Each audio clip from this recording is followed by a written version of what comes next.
Well, I'm glad you're here. This is probably an interesting discussion to sign up for, but I'm glad you're here because I think this is something that the Christian movement should be framing the discussion on.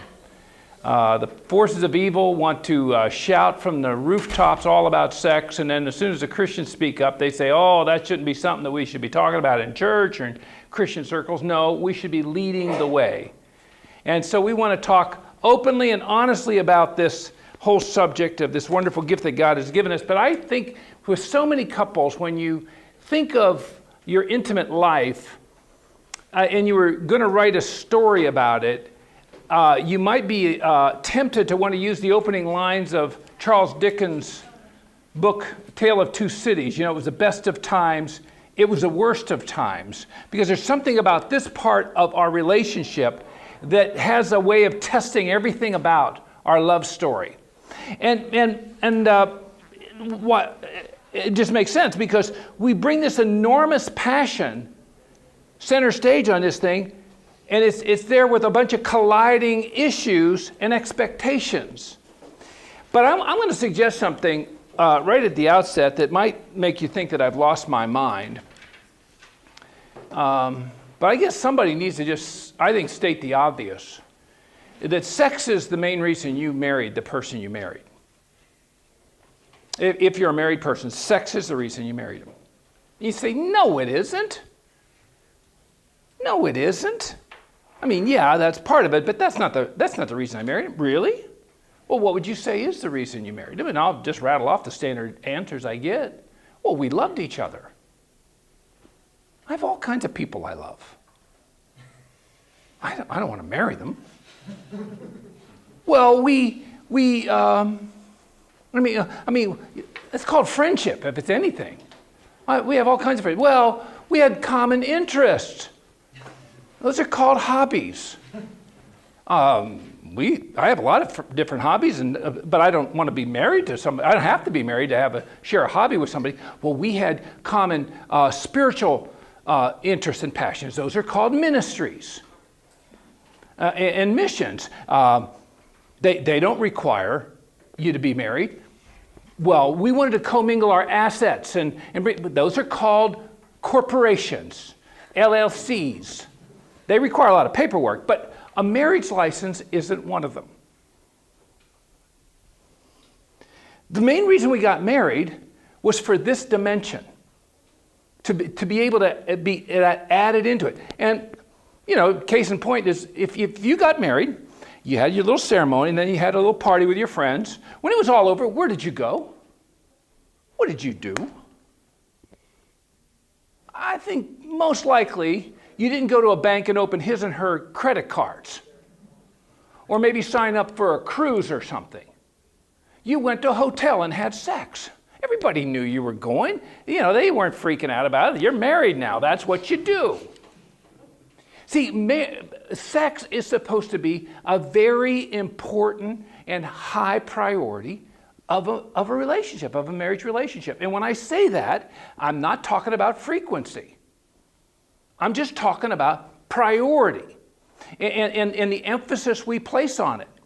And because so many people don't see it that way, they have all this stuff colliding, that the main reason they actually got married is one of the things that sometimes brings them the greatest disappointment and heartache. And so, to start off, if you have your notes there, and you want to follow along with me, a healthy appreciation and gracious attitude towards sex is vital to heart connection in a marriage. And I like to use the term heart connection when it comes to married couples. That's mainly what we are connecting first. We're connected at the heart. But a healthy appreciation and gracious attitude towards sex and each other is also vital to hip connection. that part of that physical part of the whole relationship has to be looked at properly too. And if we have a skewered view of this, if we have some issues that we're bringing to bear on it, it's going to just downline mess up this one unique thing that we have. Because and I don't know how many of you are married. Let's assume most of you are. But if you're a married person, if you were sitting here as a couple, sexual intimacy is the unique thing to you. That's the one thing you share with each other, you share with nobody else. That's the only thing. That's all your business. It's nobody else's business. And so this is a big part of you. And yet, it's no wonder that we have problems, because this is a highly abused and confused part of the world we live in and in relationships. Think about this. Our culture trivializes sex.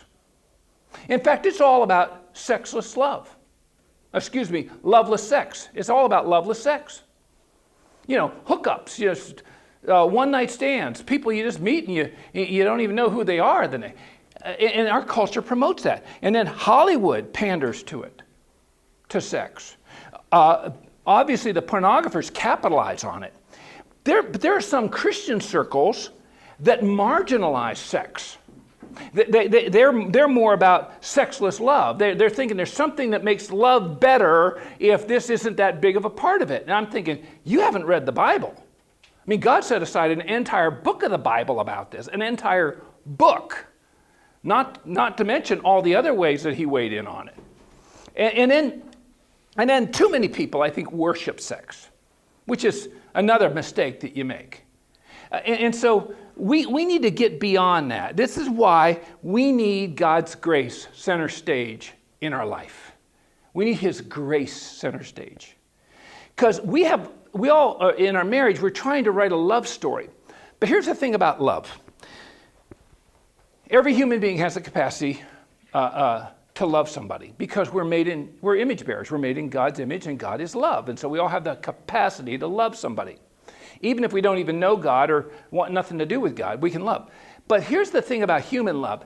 Human love basically operates on a quid pro quo basis. That's just the way it is. In other words, when you love someone, when they love you back, you're more inclined to love them. They love you more, and that's how it works. But if they decide to go rogue on you, or sideways, or they get disinterested or indifferent or even hostile, and if they do that long enough, it starts to deteriorate your own love, and the next thing you know, you've lost that love and feeling. You're not as excited about them. Well, when I talk about grace, I'm talking about something very different, because it does not have its core in our being made in God's image. It has its core in our relationship with Jesus through the cross.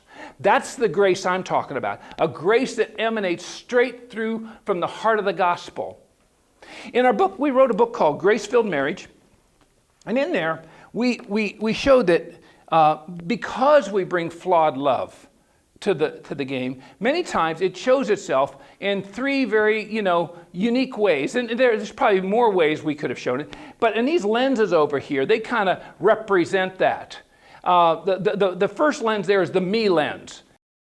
It's a tinted lens that you're looking through. It's murky, and the love if lens is oftentimes a reaction to living with somebody looking through the me lens. And so you start putting some qualifications on whether they're getting that love back. I would just love you more if you would just help me a little bit more around the house, or you'd speak more respectfully to me, or you'd get involved with the kids' lives, or whatever. So we put conditions on it. And then that third lens there, that stained glass lens, that's the most sinister of the three. That's the pious lens.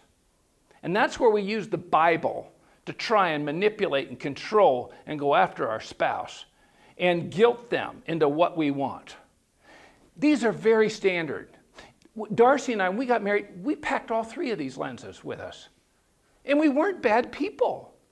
If you would have known us back in the front side of our marriage, you'd think, what a nice couple. Aren't they fun to be around? And we had a decent highlight reel from that time in our life. But something was clearly missing, because our love was so tainted with our own issues, our own junk, our own selfishness, our own agendas. And we knew how to just flip whichever one we needed for the occasion. And it took a while for us to realize that the missing ingredient in our marriage, and I think the missing ingredient in so many people's marriages, isn't love. It's grace. They needed grace.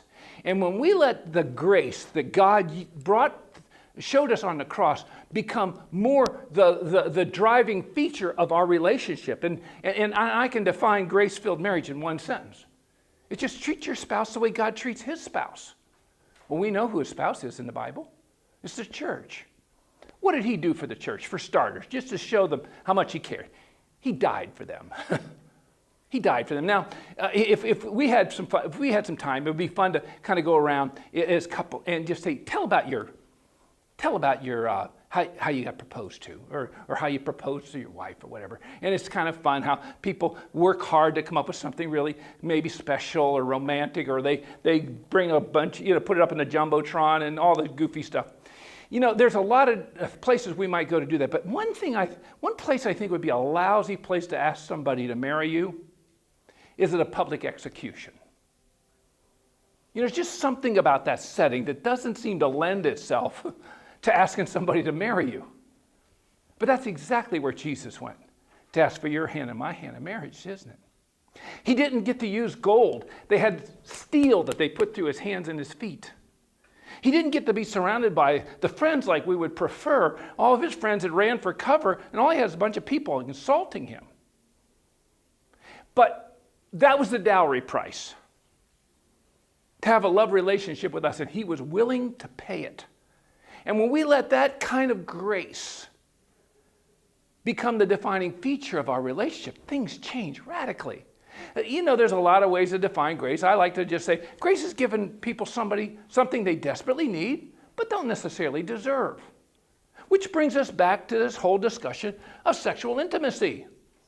Because this is an area where there's a lot of conflict, isn't there? Well, look at this first point. A grace-filled marriage helps us see sexual intimacy as a wonderful way to personally honor and bless our spouse. And grace is all about valuing the other person and desiring the best of the other person and wanting to bring the best out of the other person.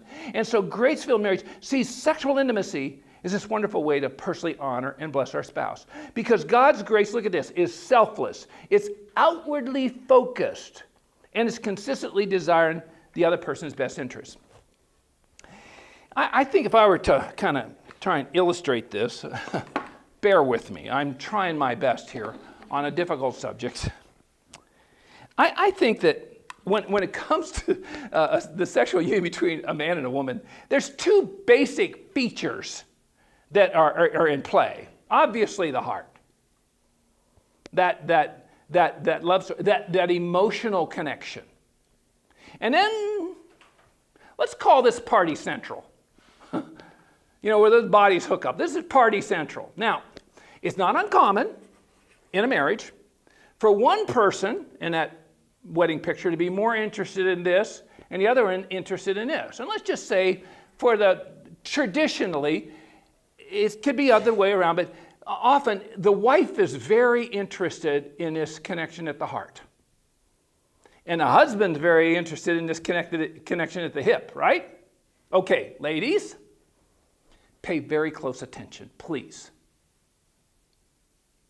If you want your husband to be more interested in this, you need to be more interested in this. Husbands, pay attention. If you want your wife to be more interested in this, you need to be more interested in this. But when we're looking at each other through those selfish lenses, that doesn't happen. And so all of a sudden, all bets are off on having an intimate life that would be any fun. We need both. And you know where I think these things do best is when they always stay together. They always work in tandem, in concert with each other. And when we allow that to happen, God gets glory. I have counseled a lot of people over the years, and I'll meet a couple, that are just so dishonoring and disrespectful to each other, and they speak meanly and hostile and ugly and use, profanity and it's just insulting. And they go on and on about this thing. They're not even remotely close to that heart connection. But then one of them will say something goofy like, yeah, but we have a great sex life. I always correct them, no, you don't. Yeah, we do. No, you don't. You don't know. You don't know. I don't want to know anything. I can just tell you right now, you don't have a great sex life. Sure we do. We know how to set off all the whistles about. No. At best, all you're enjoying is like Pilates with a jolt. That's all you got going. You got a physical thing going on here. You're not even remotely close to the stuff that God made this to be. He wants us to have two people that genuinely, deeply care for each other. And it's selfless. It's outwardly focused. It desires the other person's best. That can't happen in a context where being ugly and mean and selfish and disjointed with each other. Look at the next point there. God's transforming work of grace gives us power to overcome the standard ways sex is often mishandled in marriage. Because, see, it's no wonder it's mishandled. Our world basically teaches us that sex is like an appetizer before marriage, and then it's a weapon we use against each other after marriage. And so because many people bring so much junk and layers of folly to bear, it's no wonder they have problems. Let's look at some of the standard things, even in Christian families and Christian couples, that you often see. Some people view sex as an obligation. They see it as it's Sunday night, time for our weekly interlude. All right, let's get this over with. Ready, go. You see, it's not the way it's supposed to be. Nobody feels, the person on the receiving end of that is not necessarily feeling like this was something that was really worth the time. It's never supposed to be that way. How about this one? Some people use sex to control their spouse, to control them. It's a form of manipulation. You know, that if you do this, well, then I'll give you this. And for some, if they're desperate, I'll say, whatever, but it makes us more like we're just jumping through hoops to get what we want. And God never meant it to be that way. And then some people use sex to punish their spouse. They say, you don't deserve this, or this is an earned privilege, and I expect you to do certain things. And what they expect can be oftentimes very arbitrary, very shallow, unbelievably selfish. And yet, those of you who are in the counseling ministry, you will deal with people that are contending with each other like that all the time. Here's the problem. Then in a room this size, some are saying, hey, you're talking about my marriage. We struggle in that area. It's not uncommon for Christians to find themselves in that kind of a relationship. And yet, this isn't a love story happening. This is maybe a like story at best. But it's not the way God meant for it to be. Think about this. You know, God meets our core needs. He cares very much for us. But does he see it as an obligation? Does he use it to control us? Or does he use it to punish us? No. God doesn't operate that way. And if a grace-filled marriage is treating each other the way God treats us, then we should never look at each other in our sexual relationship as something that it's an obligation, or I'm going to control you with it, or I'm going to punish you with it. But then there's two other things. There's two extreme ends of this whole spectrum that I see a lot of Christian couples having to contend with. And that is that some people demand sex from their spouse. But listen, sex is a gift that's supposed to be given, not taken. God never demands anything from us. By the way, he could. He's God, but he never does, because he's dealing with us from his gracious heart. But then here's the other one, and that is some people defraud their spouse of sex, defraud them of that. There's a lot of reasons why this may happen, all of them, so it gets really complex. They might say something like, well, I'm sorry, but it just doesn't do anything to me. It's not my cup of tea. I've had a spouse, over the years, spouses, either the man or the woman, just say, I'm sorry, it just doesn't do anything to me. And I have to be honest with you, you shouldn't have gotten married. You shouldn't have gotten married, because that person cast their lot with you. You're their only outlet for this. That's what they were putting their heart and their body in your hands. And so that's the only outlet they have that's godly. And so, but now I want to be sensitive here, very sensitive, because I realize that sometimes this comes because there's some incredible scar tissue that people are contending with.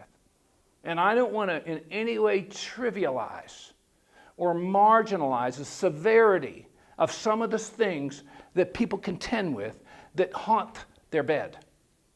We're working on part 2 of the Grace-Filled Marriage video study.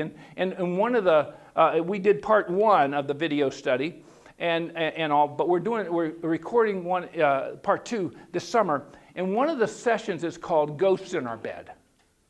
Because many times there are these ghosts from the past. It might be a crime that was committed against you. You were assaulted, sexually assaulted, or abused. And boy, I'm telling you, no one questions how hard and awful that is. No one questions that. Or maybe you were just promiscuous. You partied hard. You were sex, drugs, and rock and roll. Maybe you didn't know Christ or anything like that. And so, you slept with a lot of people. And now you come to marriage and you got all this junk that you're trying to contend with. But here's something I want to offer. And I want to be so sensitive about this, because please know that I don't in any way doubt how hard that must be for somebody. But I think we accommodate the dark side of all this too much in our therapeutic community. I think we just resign ourselves that if this happened, then this is basically going to hold this bed hostage and this marriage hostage for forever. There's just no way you can get beyond it. That's how bad the scar tissue is. And I think we spend a lot of our time in counseling in the therapeutic community basically helping people cope with the mess that they have, and just kind of that's the way it is. But see, I put my faith in the God of the new day, of the clean slate, of the second chance. When you go to 2 Corinthians chapter 5, that passage there where that builds up that if anyone's in Christ, he's a new creation. Old things are passed away. Behold, all things have become new.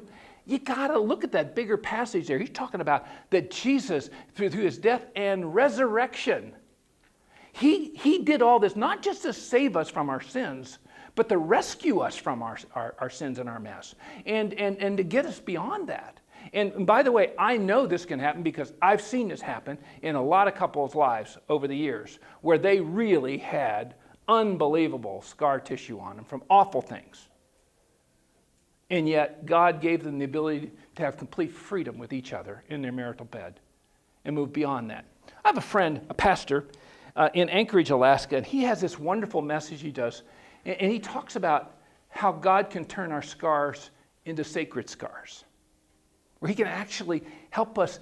The thought, the incident against it doesn't go away, or our participation, it doesn't go away. But he turns that into a sacred scar that no longer controls and defines our life, because we're defined by what he did for us on the cross. But here's reality. Let's take the therapeutic community out of the thing. I think some people, and this is really going to be messing with some people's heads here, but I think some people actually, the way they cope is they build a shrine to their misery. They build a shrine to it and they worship it. And the way they cope is they continue to revisit that awful past and let it stay alive in their life. Well, you don't stand a chance. None of us do. And Jesus said, I put a lot of blood on the line to get you beyond this. Why don't you just let me cleanse you from this, and let's put this behind and let's move on. Because it is so, I feel so sorry many times, not just for the person that went through the awful thing, but I feel so sorry for the innocent victim here, the spouse that cast their lot with him, that they have to pay the price for somebody else's crimes. They're on the receiving end of all the worst of the emotion and whatever, and they didn't do any of it. They loved this person. They wanted to share that intimacy with just them. And so God wants us to get beyond that. And he can help us get there. And so when you put all this together, we all have some basic needs. And I do not believe sex is a human need like food, clothing, shelter, or something like that. It's an optional thing. But it's a big, strong need. 1 Corinthians 7 talks about that. But in Matthew chapter 5, Jesus in the Sermon on the Mount, he has a wonderful, interesting statement there. He says, he talks about God. He says, he causes the rain to fall on the just and the unjust. In other words, here's God's looking at all of these people. There's some people that are very righteous and people unrighteous. But what does he make sure? They all get rain, because everybody needs water. We all need water. He says, I'm going to drop the water on everybody because everybody needs that. Well, in a marriage, we come there and we have this human need for sexual expression. And he says, we don't just do this when you pass some incredible righteous quiz every time. No, we want to be able to give that to meet their needs. Well, let me give you some great scripture on this. John 10:10. It says, the thief comes to steal, kill, and destroy. Jesus said, but I came that you might have life and have it abundantly. And then that 2 Corinthians 5:17, make sure you write that down about, if anyone's in Christ, he's a new creation. Old things are passed away, all things become new. Grace-based intimacy is about giving with enthusiasm and receiving with joy. It's hard to do that when we're looking through those top 3 lenses at each other. But when we get that clear grace lens that we look at each other through, and we're looking at each other through that same lens that God looks at you and me through, then it changes everything. And he gives us that ability to give with enthusiasm to our spouse and as well as receive with joy. Well, look at Roman numeral 2.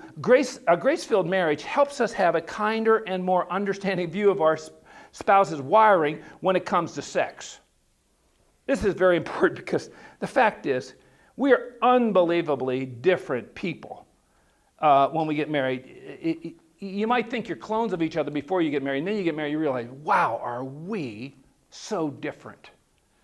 And Darcy and I thought this is my wife Darcy right here, and we've been married 43 years, and we thought we were all on the same page until we got married. We're just radically different on all kinds of goofy, weird things that can cause a lot of friction and or make you look at the other person. They have lost their mind. For instance, we're very different in how we get ready to go out. Darcy's a very tall, statuesque lady. She presents very well. But I've been in the back room and watched the process. I've seen this guy. You won't believe this. She can't decide what to wear. There's a big mirror there. She'll put several dresses there on the bed, and she'll put a row of several pairs of shoes. And then she'll take a dress and hold it up to herself like this. And then she stands behind each shoe and all that stuff. And then she'll get another one, and she keeps coming down. And then stand like a crane. But what?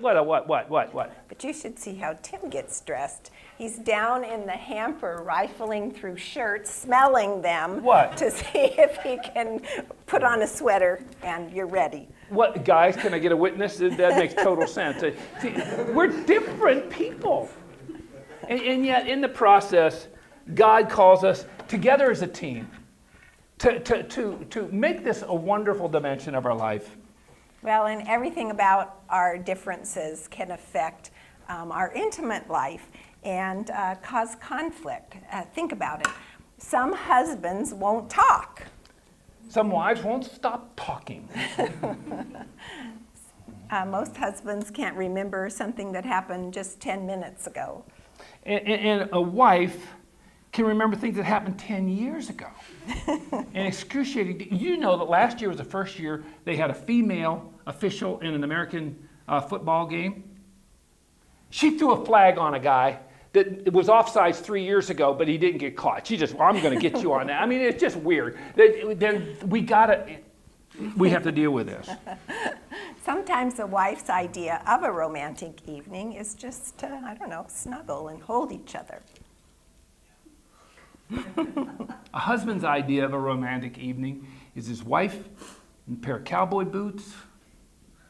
That's it. His wife in a pair of cowboy boots. That's it. The husband's idea of building, the wife wants a subtle, quiet, romantic build-up to sexual intimacy. And the husband's idea of a romantic build-up is snapping the elastic at the top of her underpants and saying, hey, baby, how about it? There you go. What's the difference? Anyway. Our differences can really cause one another to maybe wreck our romance recipe. Mm-hmm. And many of the difficulties that we experience in sexual intimacy really do go back to the way that men and women, or just individuals, are different. And that's where the attitude of grace comes in, because we need to see those difficulties and maybe obstacles rather than threats, see them as opportunities to serve each other. So let's spend a few minutes looking at some of these differences in how men and women approach lovemaking. For instance, what's the standard perspective that we come at romance with towards sex and intimacy? Well, for most men, sex is a high priority. In fact, sometimes it's the highest priority. They can focus in on it no matter what else is going on. It's kind of like that screensaver on your computer that's always on in the background. It's there. Now, by the way, many times for a woman, it's a very high priority. But yeah, that's true. A lot of guys are like it. But when it comes to women, because God has wired women more globally, that they're taking in a bigger picture all the time. And so it's not uncommon that maybe sex isn't necessarily their highest priority. There's other things that rank higher, like ironing or emptying the lint rack in a dryer or reorganizing the sock drawer. They're important. They're very important. How about standard turn-ons? You know, what turns a man on as opposed to a woman? Well, for women, we're turned on by acts of kindness, by someone who comes alongside of us and says, let me help you carry your load today. Encouraging words are very important to us. Meaningful touch, which doesn't always lead to sex, affection, and sacrificial actions. Well, men are easily turned on by fragrances, intimate dialogue. You know, sometimes she'll text me something that, yeah, that's very cool. You know, we'll better erase that one, but that was fun. Men like that. They are men like they're very very physically focused, and so they're easily turned on by sight. Ladies, it could be Saturday. You're just working around the house. You haven't put on your makeup. You haven't fixed your hair. You have on clothes that don't really accent your figure or anything. And you bend over to get something. That's all you have to do. And your husband looked and he said, uh-oh, you've activated the launch code. And you think, what is wrong with you? There's nothing wrong with him. That's the way God made men, to be attracted to their wife. And the fact that it's you that he wants to be attracted to that way. He chooses you, and he doesn't want anybody else. I mean, this is huge for them. How about needs? Man and woman's personal needs when it comes to sexual intimacy can be different. And this can cause a lot of problems when we're not on the same page. When it comes to sex, men like to be physically needed. And because sex is notoriously the man's idea, sometimes our husbands wonder, would they even want to have sex with me if I didn't bring it up first? So it's very attractive, exciting to a man when a woman makes the first move. And men find that men need sex for respect, and we give that to them when we never shame them for their God-given attraction to us. I mean, God put that in them. And we respect their role as protector and provider in our home when we enthusiastically want to meet their needs. One thing that I don't think women understand as well, because we're different, is that sex is one of the main ways men attach to us emotionally. You know, sometimes we say, my husband never shows any emotion.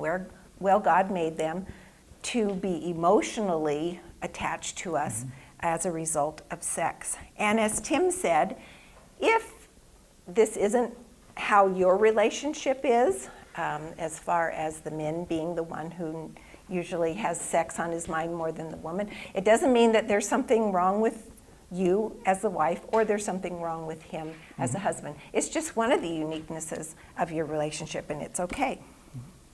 And when it comes to sex for men, when we want to look at our wives, they need security. They really like a sense of security when they're having that.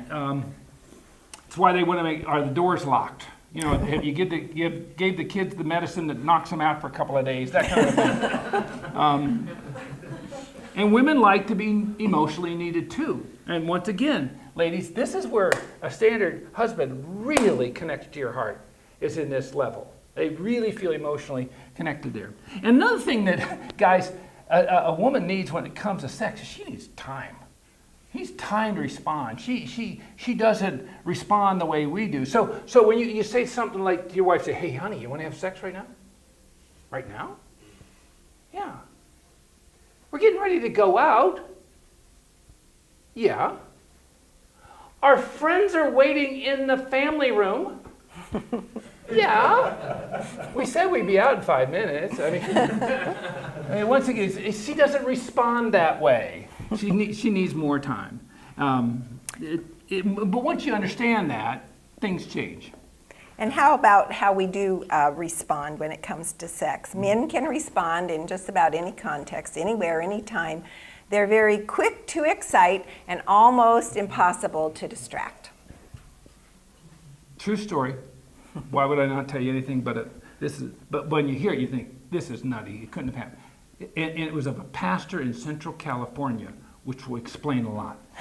They lived out in a rural area on a sharp bend in the road. He'd come home from the office at lunch, and one thing led to another, and they were up in the bedroom having a nooner, and everything was going fine, and all of a sudden, she said, what was that? What do you mean? The house shook. Yeah, baby. No, not you. Something's wrong with the house. You didn't hear that? Well, I didn't hear anything. Oh, you kidding me? Something's awful's happened. He didn't hear. He went down the stairs. A guy who had been, it was an inebriated guy, and he was out in the middle of the day, and he was coming down the road, and he couldn't make the turn, and he plowed into the house. And he just crashed right into their living room. His airbag deployed. And when it came down, there was a naked preacher on the stairs. I mean, it was just a bad experience. He never heard a thing. Men are hard to distract. On the other hand, women are easy to distract. I mean, you could be in the throes of passion. She'll say, what's that? What's what? That what? You don't hear that? I don't hear anything. No, I'm sorry. We got to stop here. That's too distracting. What? Go here. You go over to the window. You open it because you can't listen through double pane low E window. And then finally, it's a bug zapper down at the ice cream parlor, half a mile from the white girl. Hey, guys, they're easy to distract. You just got to know that going in. And while we're on the subject of how they respond, there's this whole issue of orgasm. There's a blank in your notes for this, because I think every human being should have to write this word at least once.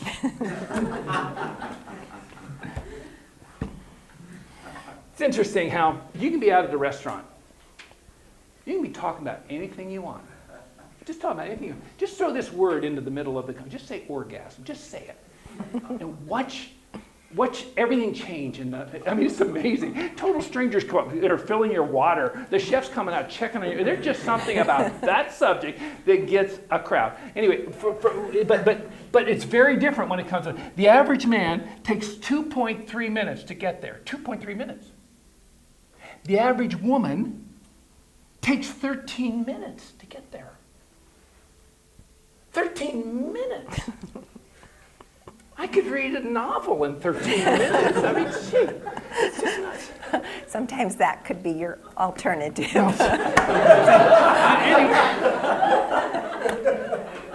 You see how you have to get down with this. Well, listen, let's land the plane here.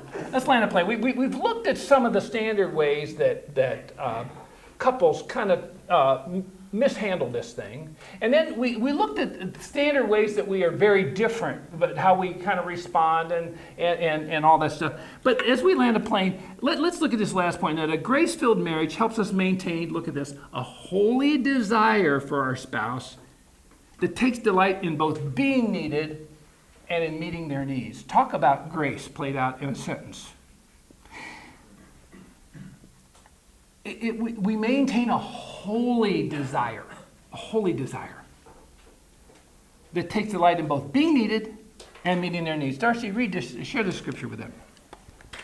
1 Corinthians chapter 7 has a lot to say with this. It says, "Do not deprive each other of sexual relations unless you both agree to refrain from sexual intimacy for a limited time so that you can give yourselves more completely to prayer. Afterward, though, you should come together again so that Satan won't be able to tempt you because of your lack of self-control." Yeah, you see, it is not uncommon for a couple, a standard couple, to struggle to be on the same page when it comes to sexual intimacy. Unless you've planned it in advance, it's tough. And so we always see, a great metaphor for the different types of sex that a married couple can have. You have that fast food sex. That's where you don't have a lot of time. You just want to meet your spouse's needs. Or that home cooked sex. It sticks to your ribs more. You have a little more. And then there's that candlelight dinner sex where you put some forethought into it and you go, whatever. Well, you need all three on the menu, not just one. Because if you just have fast food sex, you don't feel satisfied. If you have just home cooked sex, you get bored. And if you only have candlelight dinner sex, you're going to go broke. I mean, that's expensive. So you want to throw in a little bit of all three there. But if you have the right gracious attitude towards each other from the beginning, it doesn't matter what it is. You can just be there for each other, both taking delight in being needed and in meeting their needs. And Darcy and I, when we got married, we're just like any other couple, and we're trying to figure things out on this thing, and we realized, it's seldom you're on. She might be in the mood, and I wasn't thinking anything about it, or vice versa. So what do? Well, we thought, what would grace look like when it comes to this issue? Instead of a spouse always feeling like they're walking on eggshells and they never really know, what should I do here? We decided to, what would a gracious attitude towards one another in this department be? And Darcy kind of coined the expression, but we came up with this idea. Let's practice what we call convenience store sex. Convenience store sex. Now, we don't mean by that we have sex at a convenience store. That's not what we're talking about. But why do we call them convenience stores? Because they're open 24 hours a day. They're always open.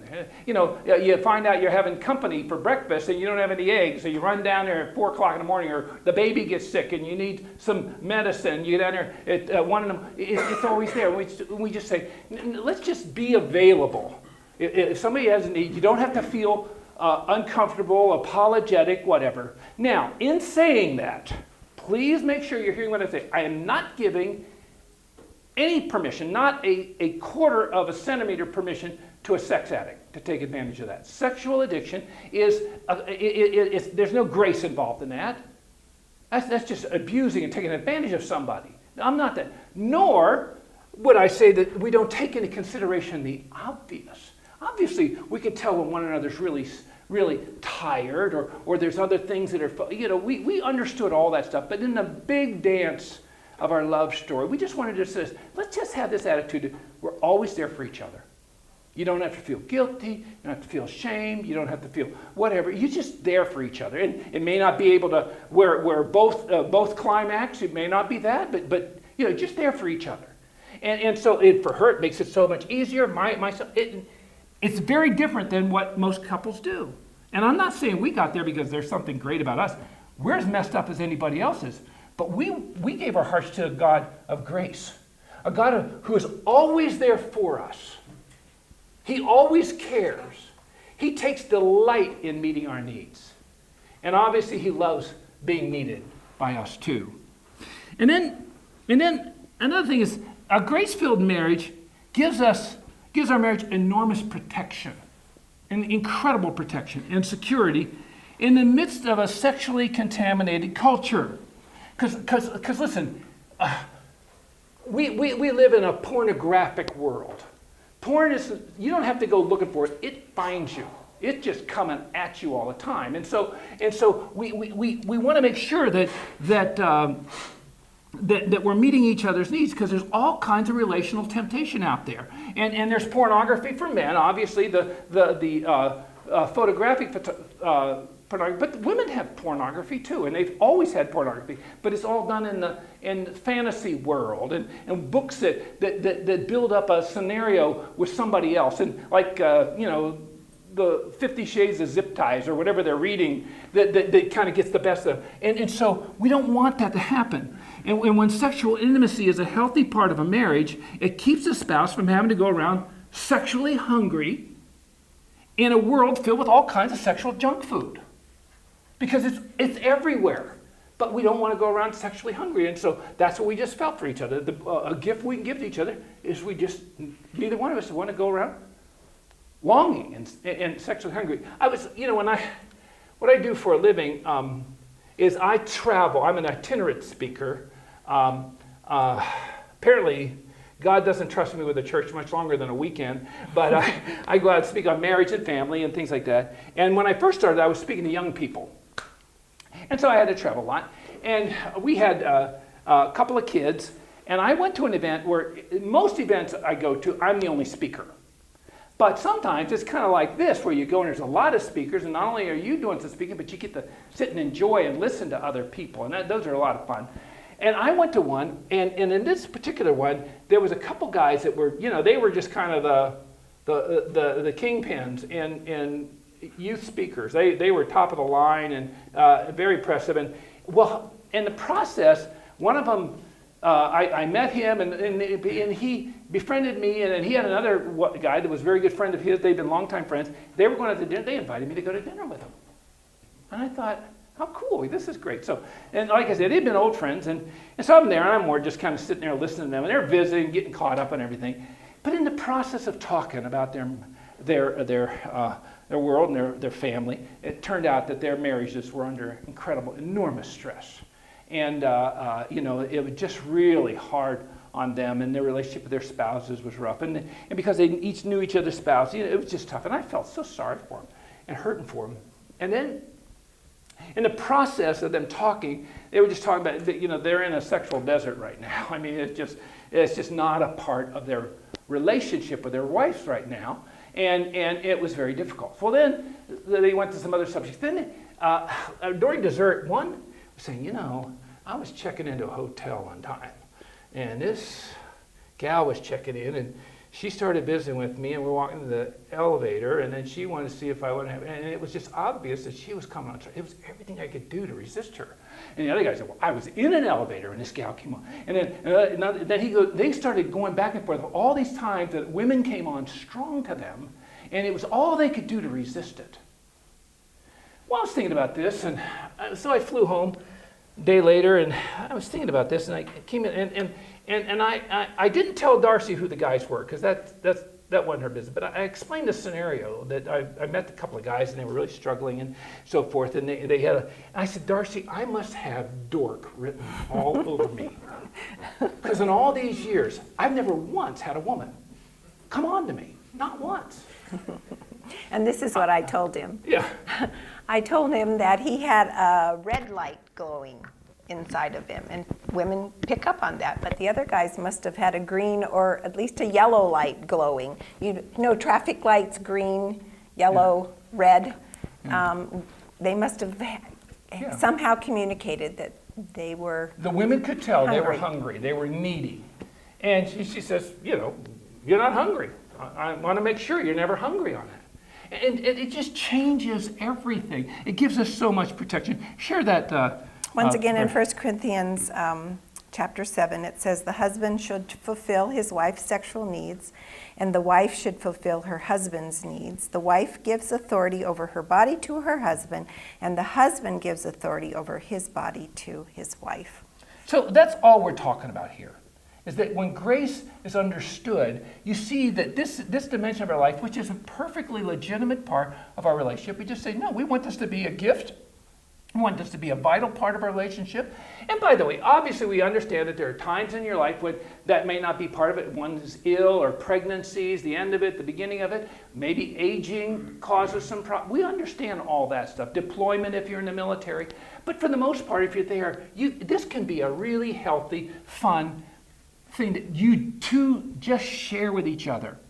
And the last thing I want to say there is that when sexual intimacy is a healthy part of marriage, it promotes better physical and emotional health and sets us up to live a fuller and more joyful life. Listen, Couples that have this is all statistical stuff here.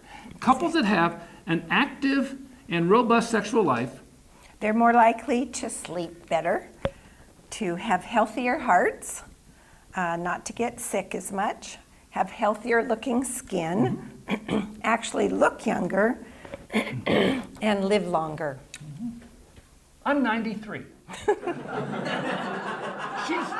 89. I'm just kidding. No, I'm just kidding.